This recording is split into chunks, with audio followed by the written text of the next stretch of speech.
En este video vamos a revisar a la ley de Hooke. Este principio permite determinar el valor de la fuerza que se requiere para poder comprimir o estirar un resorte una longitud determinada. Para obtener el valor de esta fuerza, debemos multiplicar una constante por el cambio en la longitud del resorte.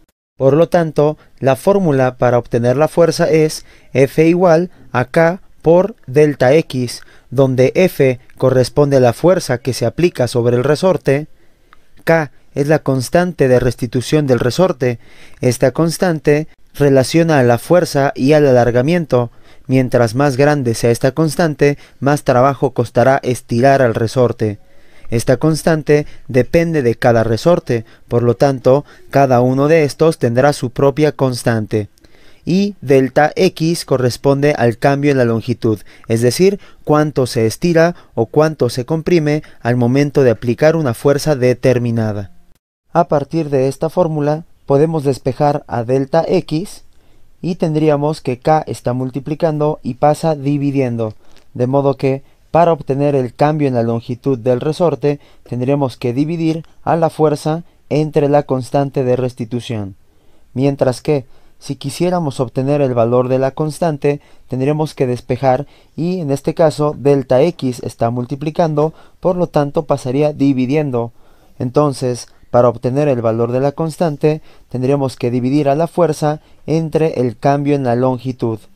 Estas dos fórmulas las obtenemos a partir del despeje de la fórmula que establece la ley de Hooke. Esta ley establece que la fuerza es directamente proporcional al cambio en la longitud. Esto quiere decir que, si aplicamos mucha fuerza sobre un resorte, este se va a deformar bastante, mientras que, si la fuerza aplicada es menor, entonces la deformación también va a ser menor. Por último, una de las aplicaciones de la ley de Hooke se puede observar en el dinamómetro. El dinamómetro es un instrumento que se utiliza para medir fuerzas, y este basa su funcionamiento en la elasticidad de un resorte que se encuentra contenido dentro de este dinamómetro, de modo que, al colocar un cuerpo de masa M sobre el gancho, el resorte se va a estirar. Entre mayor sea la masa de este bloque, mayor va a ser el estiramiento, mientras que, si el bloque es de poca masa, por lo tanto el estiramiento va a ser menor. Los dinamómetros deben ser calibrados de acuerdo con la ley de Hooke. Vamos a resolver algunos ejercicios de la ley de Hooke. Ejercicio 1.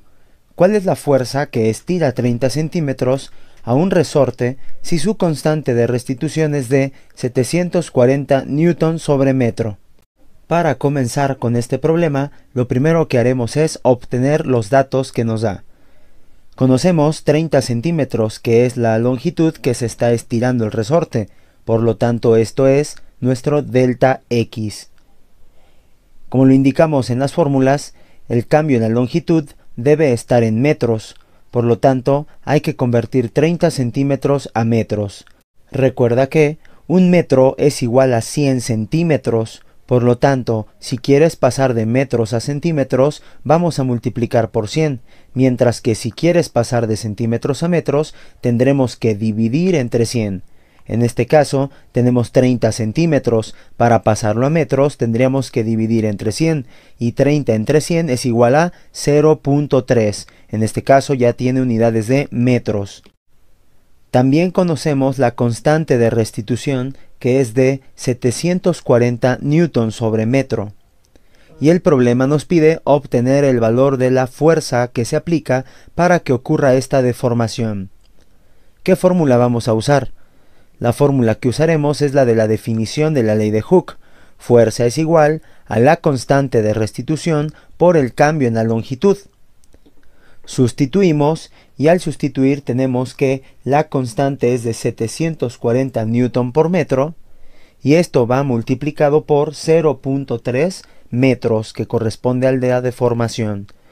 Al resolver esta multiplicación tendremos una fuerza de 222 newton Esto quiere decir que si a un resorte que tenga esta constante le aplicamos una fuerza de 222 newton, este resorte se va a estirar 30 centímetros.